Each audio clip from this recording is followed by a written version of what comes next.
Hello friends, आज की इस वीडियो में हम मल्टीमीटर से सीलिंग फैन को चेक करेंगे कि स्टार्टिंग वाइंडिंग कौन सा है, रनिंग वाइंडिंग कौन सा है, कॉमन वायर कौन सा है और साथ में यह भी देखेंगे कि कैपेसिटर की कनेक्शन कौन सी दो वायर के साथ किया जाए ताकि हमारा फैन सही डायरेक्शन में घूम सके। सो यहाँ आप देख सकते हैं हमारे पास एक डिजिटल मल्टीमीटर है जिसे हम टेस्ट करने वाले हैं।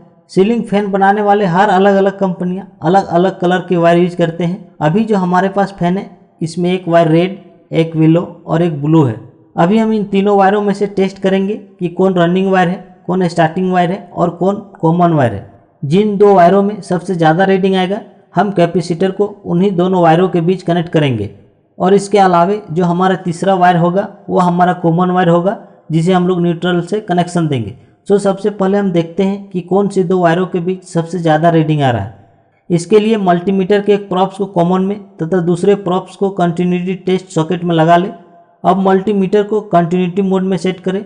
सो अभी आप देख सकते हैं हमने मल्टीमीटर को कंटिन्यूटी मोड में सेट कर लिया है और इन दोनों प्रॉप्स को सटाने से हमारा मल्टीमीटर में बीप का साउंड दे रहा है।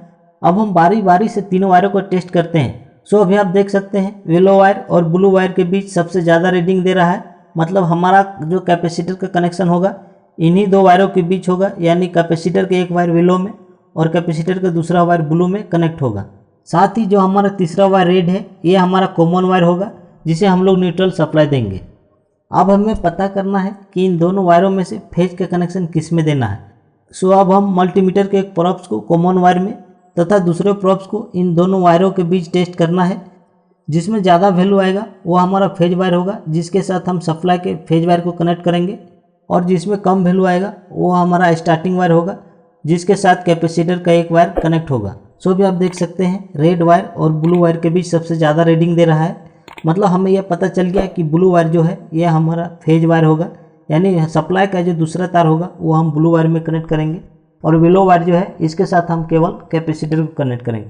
तो चलिए अब हम इसे कनेक्शन करते हैं। अब हम इसे कनेक्टर से कनेक्ट करेंगे। सो रेड वायर सबसे ऊपर के टर्मिनल में, स्टार्टिंग वायर मिडिल में तथा रनिंग वायर सबसे नीचे कनेक्शन करेंगे। अब सप्लाई से जोड़ने के लिए एक वायर को सबसे ऊपर में तथा दूसरे वायर को सबसे नीचे में कनेक्ट करेंगे।